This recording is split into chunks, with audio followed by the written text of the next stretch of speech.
So this morning I went out and got some paint for the cladding, and now David is testing it on.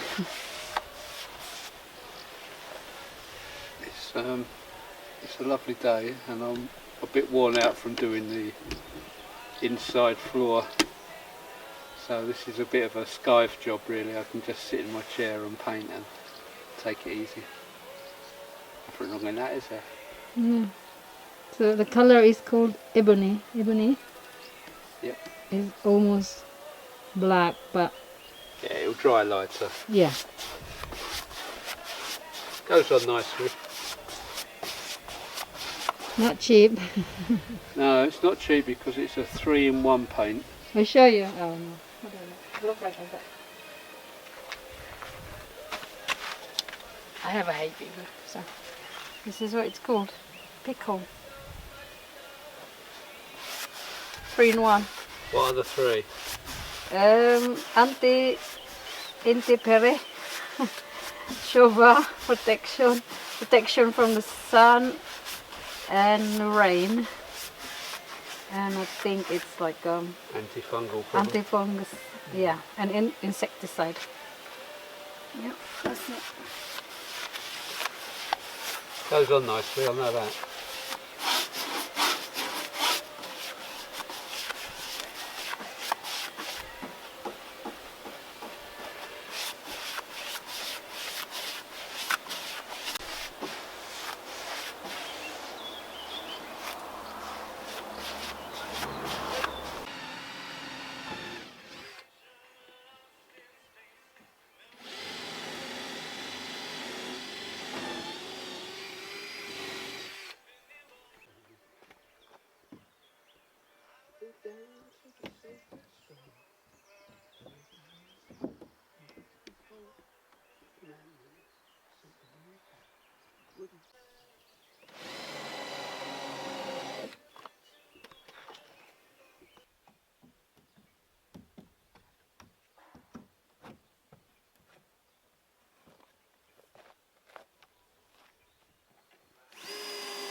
So what I've had to do on that last one is cut the tongue off and then plane it flat, so that when the first one of this side goes on,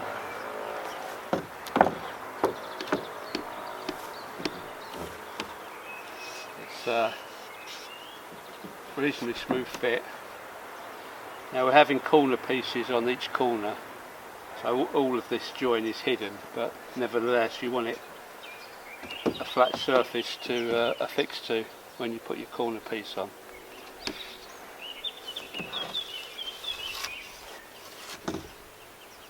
Good morning.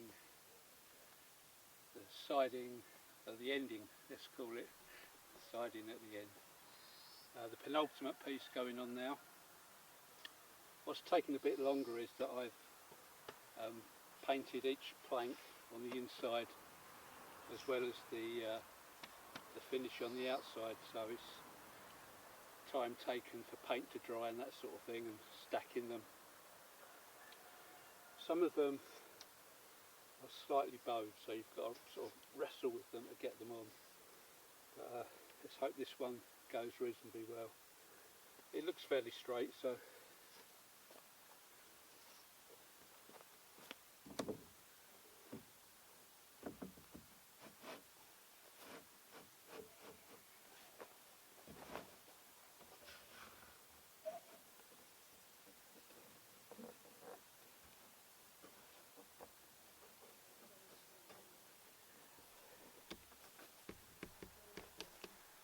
I'm pre-drilling one hole just so that when I do get it in position I can have a screw ready. It says reaching for the drill. Okay.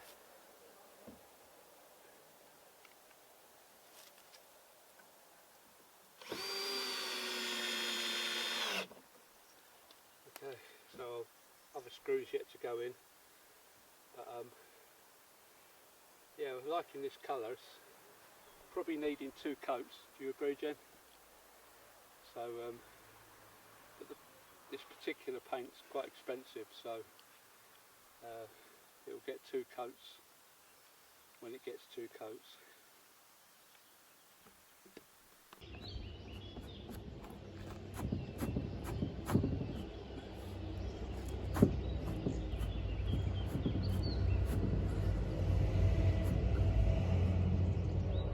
That looks level.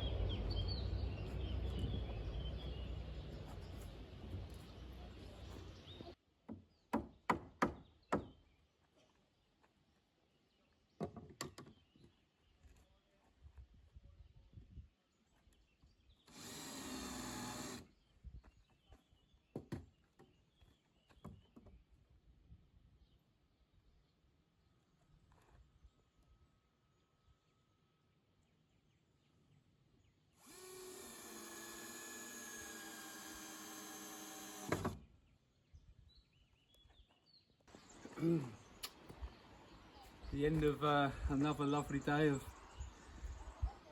doing these boards. Working in the sun. I painted them on both sides, as you've probably seen. Some of them have gone like that, so when you come to make them up, you've sort of got to get one end in and then wrestle with the other end to get that in, holding it with a knee and a finger, and at the same time getting a screw in. It's all part of the fun. I don't know if we've spoken about this colour. This is ebony, or Oh yeah, we have. ebonite, or I'm not quite sure, but it's the darkest colour that we could get, and I think it gives quite a modern look with the dark colour. So yeah. What are you doing with this wire, Jen? This one. I'm doing this to cage my Annabelle hydrangea. Cage them? Why do you need to do that? Because these are the original Annabelle, and then when the blooms, it become really heavy and it just flop over. So it needs support, plant support. So the stems on this variety are not strong Not enough strong. to hold their own weight, sort of thing. This is just the Annabelle. I have one that is called Annabelle Strong, which is I don't need to do anything. So that's this one over here in the pot. This one. This one. Okay, so that's Annabelle Strong. And this one is just Annabelle This is just plain Annabelle. And what variety of plant are they? hydrangea. Hydrangea. And where did you get this wire? Did you have to buy it? This is left over from our fence. Oh, okay. So that's just a spare bit, and you're using your creative skills to make some wire baskets. Nice job. Well done. Thanks. So this is my hydrangea, what it's looking now. So it does need a support because one of these is hanging down. Yep. These are alliums. I can't remember the name.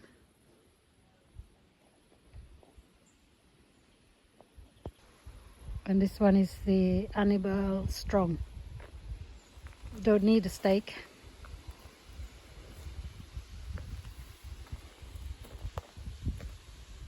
Later on I can do something. Later on you're gonna... Later on I can do something with it better, but at the moment I'll just put in, I'm using the area to put all the rocks that came down when the builders knocked the wall. Because Okay. later on we need them. Yeah, so this is just basically rubble. Yes. And you're making a sort of table of rubble to place your plant pots on. Nice, yeah. That probably look really good actually. For now anyway, because we can't really like use the rocks. No. Because we need it for later. Okay.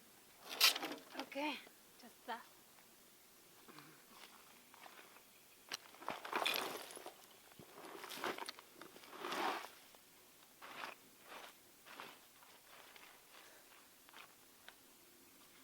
Does it make sense? Okay, perfect sense. So around here I have few plants in pots. I put some stone and gravel, and I have, I think that's Nipita, and I have another hydrangea panaculata.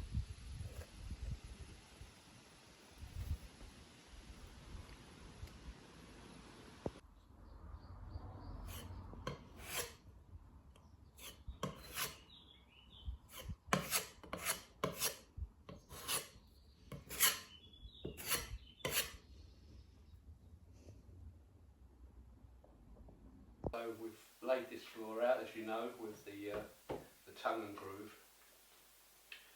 and Jen's been round and filled with wood filler every one of the screw holes, and there's a lot of screw holes because we really wanted to bond this down solid.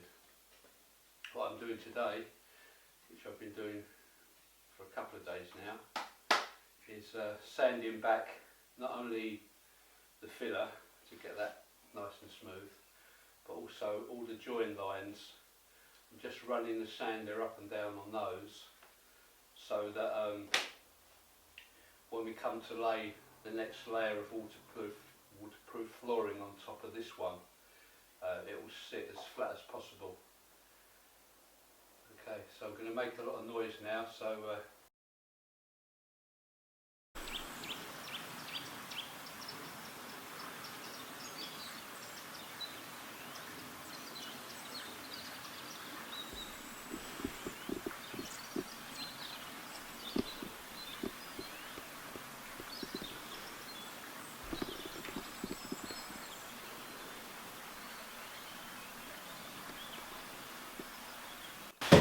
this is the following day.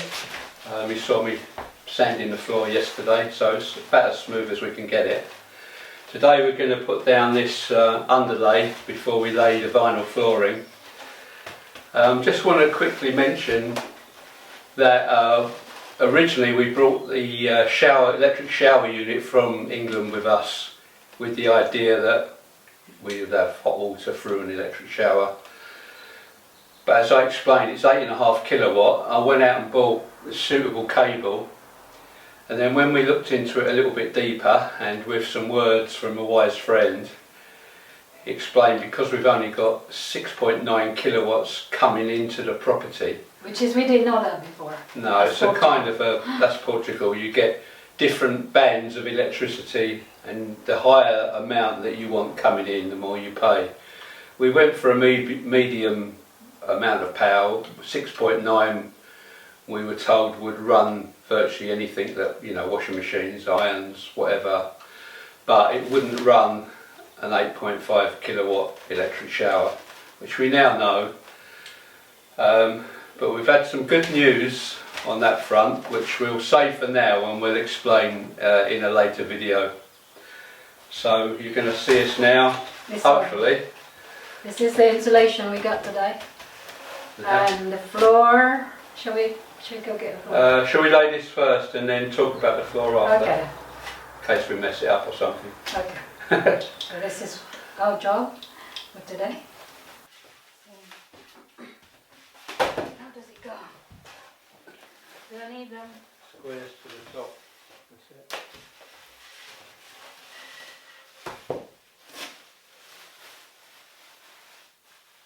A bit on the top.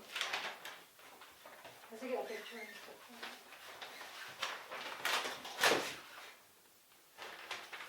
Is it good instruction? It does. Easy cut, it says. Yes, and I brought a standing knife in there. There you go, this is the instructions. Oh, okay.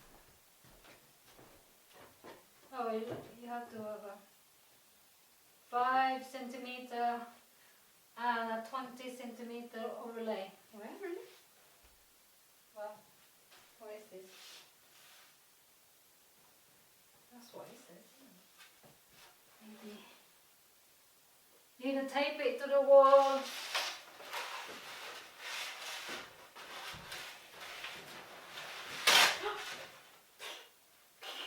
That is easy. Easy rip. Oh my god.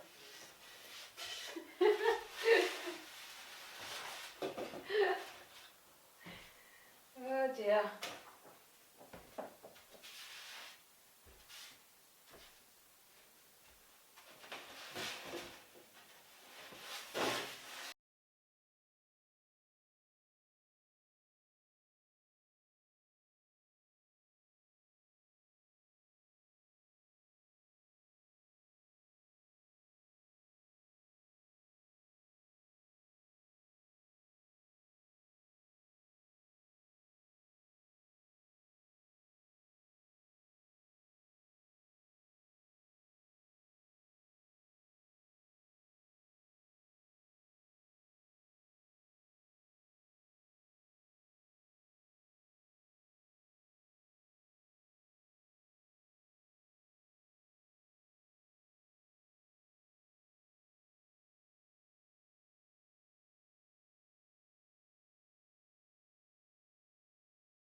I'm going to say 12's not enough then.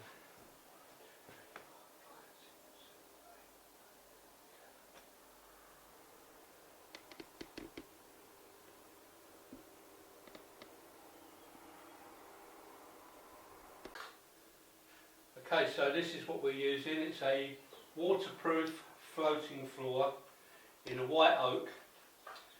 What Jen's doing at the moment is she's laying it out roughly in position to get an idea of where the cuts are, so that we use the minimal amount of boards and don't waste any.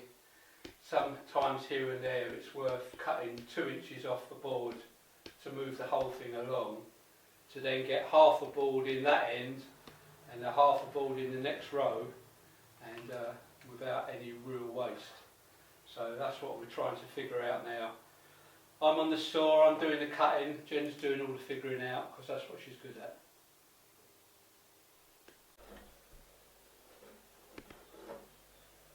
So what I'm doing here is laying it out roughly to give me an idea of what the pattern's gonna look like. Well, where it should be really.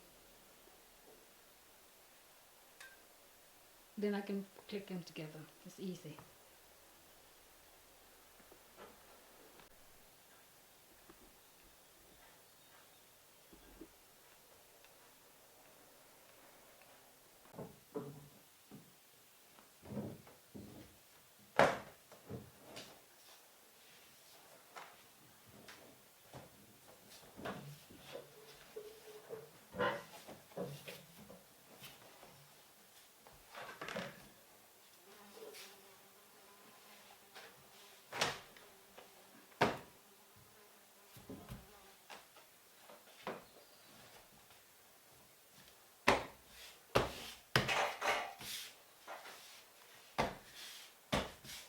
It's not that hard really, it's quite simple and easy.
Yeah, not bad.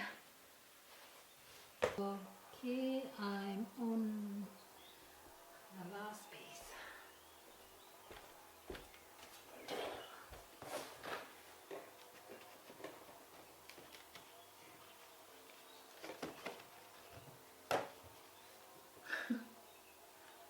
Wow. I didn't even have to cut it.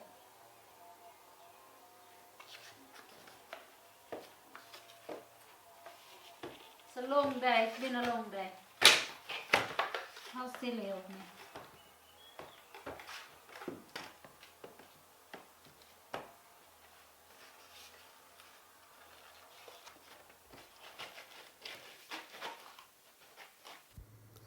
While Jen and I have been working hard on the cabin, here's a little reminder of what's going on in the garden and all around us.